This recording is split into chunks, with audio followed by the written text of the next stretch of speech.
नमस्कार दोस्तों, आप देख रहे हैं HVS स्टडीज़ और इस वीडियो में आपके लिए 2 अप्रैल 2023 का करंट अफेयर लेकर आ गया हूं। साथ में हम स्टैटिक जीके और रिलेटेड करंट अफेयर का रिवीजन करते हुए चलेंगे। मंथली मार्च के मंथली वीडियो आपको प्रोवाइड करा दी गई है, तो उसको ज़रूर देख लीजिएगा। आपका रिवीजन हो जाएगा। 100 इंपॉर्टेंट क्वेश्चन सेलेक्ट किए हैं, साथ साथ स्टैटिक जीके वाला पोर्शन भी वहाँ पर मैंने कवर किया है। चलिए स्टार्ट करते हैं आज की वीडियो से। तो लास्ट डे के क्विज से स्टार्ट करते हैं। लास्ट डे का क्विज पूछा गया था, who has become the highest wicket taker in the T20 format of cricket. तो T20 के क्रिकेट प्रारूप में सबसे ज़्यादा विकेट लेने वाले गेंदबाज बन गए हैं साकिब अल हसन। ध्यान रखिएगा, टिम साउदी को पीछे छोड़ा है। ये बांग्लादेश के प्लेयर हैं। आप सभी ने आंसर सही दिया था और डिटेल में दिया था। आज के पहले क्वेश्चन से स्टार्ट करें तो आज का पहला क्वेश्चन है, which state Kangra tea gets European GI tag. तो कांगड़ा टी किस राज्य की है जिसको यूरोपियन यूनियन ने जीआई टैग दिया है? आंसर होगा ये दिया है किसको? हिमाचल प्रदेश की कांगड़ा टी को। तो सेकंड ऑप्शन यहां पर बिल्कुल सही होगा। यहां पर बात की जाए यूरोपियन कमीशन की, तो इसके द्वारा प्रोटेक्ट किया गया है ग्राफिकल इंडिकेशन के रूप में। तो यहाँ पर जीआई टैग इनके द्वारा कांगड़ा टी को दिया गया। क्यों दिया गया? क्योंकि ये इसका यूनिक वैरायटी है टी की। साथ साथ आपको बता दूं, यूरोपियन मार्केट में अब इसकी आइडेंटिटी को प्रोटेक्ट करने के लिए ऐसा किया गया है। ध्यान रखिएगा, 11 अप्रैल 2023 में ये इफेक्ट में आ जाएगा और मार्च में इसका इशू किया गया था, ये जो नोटिफिकेशन इशू किया गया था, और अब इसको कंफर्म कर दिया गया है। यहाँ पर बात की जाए जो कांगड़ा टी है, कांगड़ा टी के अलावा भी क्या कोई दूसरे प्रोडक्ट है जिसको यूरोपियन कमीशन ने जीआई टैग दिया है? तो प्रोटेक्टेड जीआई टैग दिया है किसको? दार्जिलिंग टी को, बासमती राइस को, पश्मीना शॉल को, इनको भी दिया है और कांगड़ा टी को भी दिया है। तो ध्यान रखिएगा, पूछा जा सकता है। यहाँ पर यूरोपियन कमीशन की बात करें तो इसका हेडक्वार्टर ब्रुसेल्स बेल्जियम में है। हिमाचल प्रदेश की कैपिटल शिमला है समर की, धर्मशाला है विंटर की। चीफ मिनिस्टर सुखविंदर सिंह सुक्खू हैं, गवर्नर शिव प्रताप शुक्ला हैं। आगे बात करें, जो भी राज्यों संबंधित करंट अफेयर बना है उनको रिवाइज करते हैं। जैसे पहला क्वेश्चन पढ़ लिया। दूसरा, रेलवे का इलेक्ट्रिफिकेशन हरियाणा में 100% कर दिया गया। उत्तर प्रदेश में इससे पहले 100% इलेक्ट्रिफिकेशन किया गया था। हल्द्वानी उत्तराखंड का एक सिटी है जहां पर स्पोर्ट्स यूनिवर्सिटी डेवलप की जाएगी। उत्तराखंड के चीफ मिनिस्टर के द्वारा ये अनाउंसमेंट की गई। तमिलनाडु जहां पर 18th wild life sanctuary open की जाएगी, कहां पर? इरोड डिस्ट्रिक्ट में। एशिया की largest 4 meter liquid mirror telescope का इनॉग्रेट किया गया उत्तराखंड में। राजस्थान के चीफ मिनिस्टर ने 19 नए डिस्ट्रिक्ट अनाउंस किए हैं और 3 नए डिवीज़न को फॉर्म किया है। उत्तराखंड पहला स्टेट बना जिसने इंश्योरेंस स्टार्ट कर दिया है सेरिकल्चरिस्ट के लिए। याद रखिएगा, बेगर फ्री सिटी नागपुर महाराष्ट्र में स्टार्ट किया गया। आगे बात करें, अगला question, which sprinter was awarded the Olympic gold medal after a decade. तो एक दशक के बाद किस धावक को ओलंपिक स्वर्ण पदक से सम्मानित किया गया? तो 2012 में जो लंदन ओलंपिक हुआ था वहां पर इनके द्वारा मेडल जीता गया और अब इनको 10 साल के बाद ओलंपिक गोल्ड मेडल से सम्मानित किया गया। इनका नाम है लसिंडा डेमस। कौन? लसिंडा डेमस। तो यहाँ पर फोर्थ ऑप्शन बिल्कुल सही, आप इनको देख पाएंगे। 2012 में इनके द्वारा मेडल प्राप्त किया गया लंदन गेम्स में, वो जो लंदन में ओलंपिक हुआ था उसमें, और ये यूनाइटेड स्टेट से बिलोंग करती हैं, इनको गोल्ड मेडल दिया गया। अगर बात करें जुजाना हेजनोवा की, इनको सिल्वर मेडल मिला, और जमैका की है कैलिस स्पेंसर, इनको ब्रॉन्ज मेडल मिला। ध्यान रखिएगा, यहाँ पर बात करें, ये लसिंडा डेमस ये स्प्रिंटर थी और 400 मीटर हर्डल खेला करती थी। ठीक है, आगे बात करें तो यहाँ पर लंदन ओलंपिक की बात हुई है 2012 की। तो लंदन ओलंपिक सिंपल सी बात है, लंदन यूके की कैपिटल में ऑर्गेनाइज कराया गया 2012 में। इतनी डेट इंपॉर्टेंट नहीं है। इसमें 10,000 से ज़्यादा एथलीट ने पार्टिसिपेट किया और साथ साथ यहाँ पर national Olympic committee 204 national Olympic committees ने पार्टिसिपेट किया और यहाँ पर 26 स्पोर्ट्स कराए गए थे। यूनाइटेड स्टेट इस पर टॉप पर रहा था 104 मेडल और 46 गोल्ड मेडल के साथ। 88 मेडल के साथ चाइना दूसरे पर रहा, 38 गोल्ड मेडल प्राप्त किए।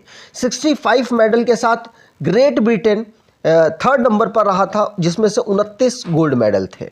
आगे बात करें तो जो भी स्पोर्ट्स से रिलेटेड करंट अफेयर बना है उसको रिवाइज करते हैं।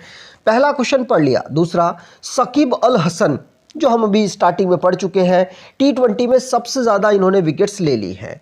2023 IBA women world boxing championship नई दिल्ली में ऑर्गेनाइज कराई गई और इसमें भारत के 4 गोल्ड मेडल भारत ने प्राप्त किए। सिर्फ गोल्ड मेडल ही प्राप्त किए हैं 4।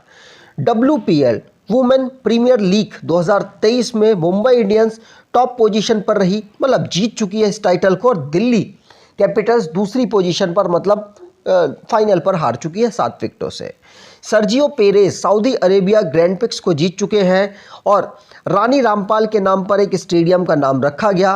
Pankaj Advani Asian billiards title को दमानी को हराकर दोबारा से जीत चुके हैं। रोहन बोपन्ना टेनिस प्लेयर है, इन्होंने ATP मास्टर 100 टाइटल को जीता और ओल्डेस्ट टेनिस प्लेयर बन गए इस टाइटल को जीतने वाले। आगे बात करें, अगला question, India's defence export touch all time high, how much India's defence export amount. तो अभी भारत का जो सबसे ज़्यादा एक्सपोर्ट चल रहा है, मतलब डिफेंस से रिलेटेड, और अभी कितना है? आंसर होगा भारत का एक्सपोर्ट 15,920 करोड़ रुपीस तक पहुंच चुका है। तो यहाँ पर थर्ड ऑप्शन बिल्कुल सही होगा। भारत क्या क्या एक्सपोर्ट कर रहा है? तो वेपन कर रहा है, टीयर गैसेस कर रहा है, टर्पीडो लोडिंग कर रहा है, अलार्म मॉनिटरिंग कर रहा है, नाइट विजन, मोनोकुलर बाइनोकुलर जो चश्मे हैं वो कर रहा है, प्रोटेक्शन व्हीकल कर रहा है, और भी दूसरी चीज़ें भारत यहाँ पर सेल कर रहा है। तो भारत का टोटल जो एक्सपोर्ट है 2022-23 में रहा है 15,920 करोड़ रुपए। ध्यान रखेंगे, पूछा जा सकता है। लगातार भारत का बढ़ा है, मोदी सरकार इस पर काम कर भी रही है और रिजल्ट भी आपको दिख रहा होगा। चलिए आगे बात करें तो यहां पर अगला क्वेश्चन है, ओडिशा डे या फिर उत्कल दिवस is celebrated on which day. Odisha दिवस या उत्कल दिवस किस दिन मनाया जाता है? आंसर होगा ओडिशा दिवस हम 1 अप्रैल को ऑब्जर्व करते हैं। 1 अप्रैल 1936 को इसको राज्य के रूप में बनाया गया था, इसलिए ओडिशा दिवस या उत्कल दिवस के रूप में हम 1 अप्रैल को ऑब्जर्व कर रहे हैं। इस साल का 88 फाउंडेशन डे था इसका। ओडिशा की बात करें तो कैपिटल इसकी भुवनेश्वर है। गणेशी लाल यहाँ के गवर्नर, चीफ मिनिस्टर नवीन पटनायक हैं। आपको बता दिया 1936 में इसे फाउंड किया गया था, अलग एक राज्य बना दिया गया। और अचीवमेंट इसकी ये है कि 2019 में ये ODF फ्री हो चुका है, मतलब ओपन डिफिकेशन फ्री, खुले में शौच मुक्त हो चुका है। ठीक, आगे बात करें तो जो भी रिसेंटली में हमने इंपॉर्टेंट डेज पढ़े उनको रिवाइज करते हैं। जैसे कि राजस्थान डे हमने 30 मार्च को पढ़ा, international day of zero waste हमने 30 मार्च को पढ़ा, वर्ल्ड थिएटर डे हमने 27 मार्च को पढ़ा, वर्ल्ड ट्यूबरक्लोसिस डे 24 मार्च को पढ़ा, वर्ल्ड मेट्रोलॉजिकल डे 23 मार्च को, शहीद दिवस 23 मार्च को, वर्ल्ड वाटर डे 22 मार्च को, वर्ल्ड डाउन सिंड्रोम डे 21 मार्च को, और इंटरनेशनल डे ऑफ फॉरेस्ट हमने 21 मार्च को पढ़ा। इंटरनेशनल डे ऑफ हैप्पीनेस हमने 20 मार्च को ऑब्जर्व किया। आगे बात करें, अगला question, which team fail to qualify directly to ICC cricket world cup 2023। तो कौन सी team ICC cricket world cup 2023 के लिए सीधे क्वालिफाई करने में विफल रही? आंसर होगा, देखिए टोटल 10 टीमें थी, 10 में से टॉप 8 टीमें डायरेक्ट क्वालिफाई कर जाती, लेकिन अब 2 जो टीमें रह गई उनका मतलब उनके मैचेस होंगे, क्वालिफायर मैचेस होंगे, उसके बाद उनको सिलेक्ट किया जाएगा। अभी वो पूरी तरीके से बाहर नहीं हुई, लेकिन पहली बार काफ़ी सालों बाद पहली बार ऐसा हुआ है कि ये टीम बाहर हुई है, और ये है श्रीलंका। श्रीलंका यहाँ पर वैसे उनकी फाइनेंशियली कंडीशन भी ख़राब चली और क्रिकेट में कंडीशन भी खराब चल रही है और क्रिकेट में वो लगभग ये मान लीजिए कि बहुत लंबे समय के बाद ऐसा कंडीशन आई है कि वो डायरेक्टली आईसीसी का जो वर्ल्ड कप होगा उसमें क्वालिफाई नहीं कर पाई है और आईसीसी का वर्ल्ड कप अगले साल मतलब माफ कीजिए 2023 में ही भारत में होने वाला है। ठीक है, यहां पर बात की जाए तो न्यूजीलैंड के साथ इनका मैच था, इनकी सीरीज थी, उसे ये हार गए और अब न्यूजीलैंड तो क्वालिफाई कर गया लेकिन ये नहीं कर पाए। साथ साथ ऐसी ही सिचुएशन थी वेस्ट इंडीज और एक टीम साउथ अफ्रीका के बीच में, तो वहां पर वेस्ट इंडीज जीत गई और साउथ अफ्रीका नॉट क्वालिफाई हुई। तो ध्यान रखिएगा टोटल 10 टीमें पार्टिसिपेट करने वाली हैं, 7 टीमें क्वालिफाई पहले से कर चुकी थी, मतलब 7 टीमें इनको हटाकर वेस्ट इंडीज कर चुकी थी और अब श्रीलंका भी कर चुकी है। श्रीलंका नहीं करी है तो श्रीलंका की जगह न्यूजीलैंड कर चुकी है। तो कौन कौन सी 8 टीमें हैं जो क्वालिफाई कर चुकी हैं? New Zealand, England, Bharat, Bangladesh, Pakistan, Australia, Afghanistan और वेस्ट इंडीज। तो अब यहां पर 2 और टीमें आएंगी, 8 टीमें ऑलरेडी सिलेक्ट हो चुकी हैं। अब 2 में सिंपल सी बात है श्रीलंका भी होगी क्योंकि श्रीलंका इतनी खराब टीम नहीं है, लेकिन बहुत 44 साल बाद, लगभग 44 साल बाद ऐसा हुआ है कि श्रीलंका डायरेक्टली क्वालिफाई नहीं कर पाई। ठीक, चलिए आगे बात करें। साउथ अफ्रीका को भी अभी क्वालिफाई करना है तो मुझे लगता है यही दोनों टीमें आ जाएंगी। अब इंटरनेशनल क्रिकेट काउंसिल की बात करें तो इसको फॉर्म किया गया था, मतलब आईसीसी का ये जो वर्ल्ड कप है आईसीसी के द्वारा ऑर्गेनाइज कराया जाता है, तो इसको 1909 में फॉर्म किया गया। हेडक्वार्टर इसका दुबई यूनाइटेड अरब एमिरेट्स में है। लंदन यूके में स्टार्टिंग में था, बाद में इसको दुबई यूनाइटेड अरब एमिरेट्स में बनाया गया। मेंबर इसके 108 हैं। ऑफिशियल लैंग्वेज इंग्लिश है। चेयरमैन ग्रेग बार्कले हैं, डिप्टी चेयरमैन इमरान ख्वाजा हैं और सीईओ जियोफ एलार्डिस हैं। आगे बात करें, अगला question, in which city HZL and Rajasthan cricket association signed MOU to build the countries second largest cricket stadium. तो भारत का सेकेंड लार्जेस्ट क्रिकेट स्टेडियम और दुनिया का तीसरा लार्जेस्ट क्रिकेट स्टेडियम बन रहा है। और कहाँ बन रहा है? और आंसर होगा ये जयपुर राजस्थान में बन रहा है। पहला कौन सा है? पहला है जो अहमदाबाद में नरेंद्र मोदी स्टेडियम है, वो दुनिया का पहला और भारत का भी पहला लार्जेस्ट स्टेडियम है। और दुनिया का मैंने आपको बता ही दिया, जयपुर वाला जो बन रहा है वो 3rd लार्जेस्ट है। 75,000 कैपेसिटी है इसकी। लेकिन ये चर्चाओं में क्यों रहा? क्योंकि इसका नामकरण किया गया। नामकरण क्या हुआ? तो इसका नामकरण Anil Agarwal international cricket stadium किया गया, जो कि कंट्री के लीडिंग इंडस्ट्रियल हैं उनके नाम पर। अब यहाँ पर ये बात कर लेते हैं कि 3rd लार्जेस्ट है, जयपुर में होने वाला है और इसका काम कौन कर रहा है? तो बता दूं, Hindustan Zinc Limited, Vedanta's Hindustan Zinc Limited और राजस्थान क्रिकेट एसोसिएशन के बीच में साइन अप हुआ है। ठीक, 400 करोड़ रुपए इस स्टेडियम को बनाने में खर्च हो रहा है। 75,000 लोगों की इसकी कैपेसिटी है। ध्यान रखेंगे, सारी इंपॉर्टेंट बातें आपको पता होनी चाहिए।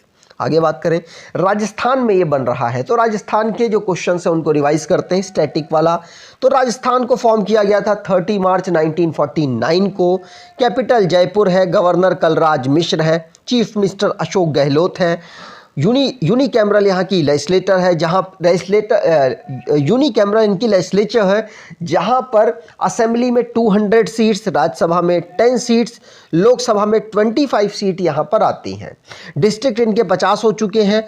और national park, Mukundra hill national park, desert national park, Keoladeo Ghana national park, Ranthambore national park, Sariska national park यहाँ के नेशनल पार्क हैं। आगे बात करें, राजस्थान को अगर आप देखें तो एक इंटरनेशनल बाउंड्री पाकिस्तान के साथ, इंटरनल बाउंड्री पंजाब, हरियाणा, उत्तर प्रदेश, मध्य प्रदेश, गुजरात के साथ लगती है। आगे बात करें, अगला question, what is the target set by the central government to make 1000 cities 3 star garbage free city. तो 1000 शहरों को 3 स्टार कचरा मुक्त शहर बनाने के लिए केंद्र सरकार द्वारा निर्धारित लक्ष्य क्या रखा गया? तो आंसर होगा, केंद्र सरकार के द्वारा लक्ष्य रखा गया अक्टूबर 2024 तक। तो अक्टूबर 2024 तक 1000 शहरों को सिलेक्ट किया जाएगा और उनको 3 स्टार कचरा मुक्त शहर बनाया जाएगा। कचरा मुक्त के ऊपर काम सरकार कर भी रही है, उसी के लिए इन्होंने 1000 सिटीज़ को सिलेक्ट करके टारगेट बनाया है। जिससे क्या होगा? जिससे ODF जो सिटी है ODF हो जाएगी। ODF मतलब ओपन डिफिकेशन फ्री, खुले में शौच मुक्त हो जाएगी। साथ साथ इंटरनेशनल जीरो वेस्ट डे के अवसर पर यह अनाउंस हुआ, जिससे कि वेस्ट है उसको सही से मैनेज किया जा सके, पॉल्यूशन कम हो और बहुत सारी चीज़ें इससे बेहतर हो सकेंगी। ठीक, हरदीप पुरी जी जो कि हमारे minister of housing and urban affairs हैं, उनके द्वारा ये अनाउंसमेंट किया गया। ठीक, अब बात करें स्वच्छोत्सव। आपको पता है भारत स्वच्छोत्सव, भारत सरकार इस मतलब इनिशिएटिव को स्टार्ट कर चुकी है, जिससे कि साफ सफाई पर भारत ध्यान दे सके। 2019 में इसे स्टार्ट किया गया था। मेन इसका कारण है कि भारत को साफ बनाना और साथ साथ हेल्थी नेशन बनाना। साफ सफाई होगी तो हेल्थ भी इंक्रीज होगी। आगे बात करें, अगला question, national league of democracy is a famous political party based in which country. तो नेशनल लीग फॉर डेमोक्रेसी किस देश की प्रसिद्ध राजनीतिक पार्टी है? क्यों इंपॉर्टेंट है, है बताता हूं, लेकिन ये म्यांमार की इंपॉर्टेंट राजनीतिक पार्टी है। अब ये आंग सान सू की, आपने नाम सुना होगा, आंग सान सू की, इनकी ये डेमोक्रेटिक पार्टी है, नेशनल लीग फॉर डेमोक्रेसी है। और इस पार्टी को डिसॉल्व कर दिया गया है, क्योंकि वहाँ पर आर्मी का जो मिलिट्री है शासन कर रही है, उनके द्वारा कड़े कानून बनाए गए, उसको फॉलो नहीं कर पा रहे थे, इसीलिए इसको रिजॉल्व किया गया। अब इनका जो आर्मी है, मिलिट्री वहाँ शासन कर रही है, उसके द्वारा ये कहा भी गया कि हम फेयर इलेक्शन कराने वाले हैं, लेकिन ये तो कहने की बात है। लेकिन फरवरी 2021 में आपको पता है पावर अपने हाथ में ले ली थी मिलिट्री ने। उसके बाद से तानाशाही जैसा सिचुएशन बनी हुई है, और अब नेशनल लीग फॉर डेमोक्रेसी को डिसॉल्व कर दिया गया, जो कि वहाँ की सबसे बड़ी पार्टी है। म्यांमार को अगर आप देखें तो भारत के साथ 4 राज्यों के साथ सीमा टच होती है, अरुणाचल प्रदेश, नागालैंड, मणिपुर और मिजोरम।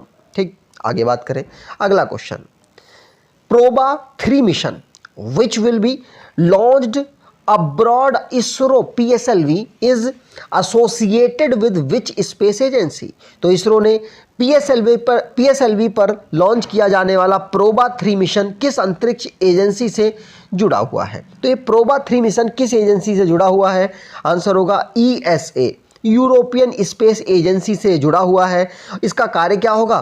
तो इसका कार्य 2024 तक इसरो इसको लॉन्च करेगा PSLV के माध्यम से, और ये सन की जो आउटर मोस्ट लेयर है कोरोना, उसको ऑब्जर्व करने वाला है, उसके एटमॉस्फेयर को ऑब्जर्व करेगा, इसीलिए इसको लॉन्च किया जाएगा। इसकी टोटल वजन कितना है? तो 340 किलोग्राम स्पेसक्राफ्ट है, जिसको PSLV के माध्यम से अर्थ ऑर्बिट में लॉन्च किया जाएगा, और 19.7 आवर इसकी ऑर्बिटल पीरियड होगा, मतलब एक चक्कर लगाने में इतना टाइम लगाएगा। आज के क्विज की बात करें तो I space system design lab has been recently inaugurated in which state और यूटी? तो हाल ही में किस राज्य व केंद्र शासित प्रदेश में स्पेस सिस्टम डिज़ाइन लैब का उद्घाटन किया गया?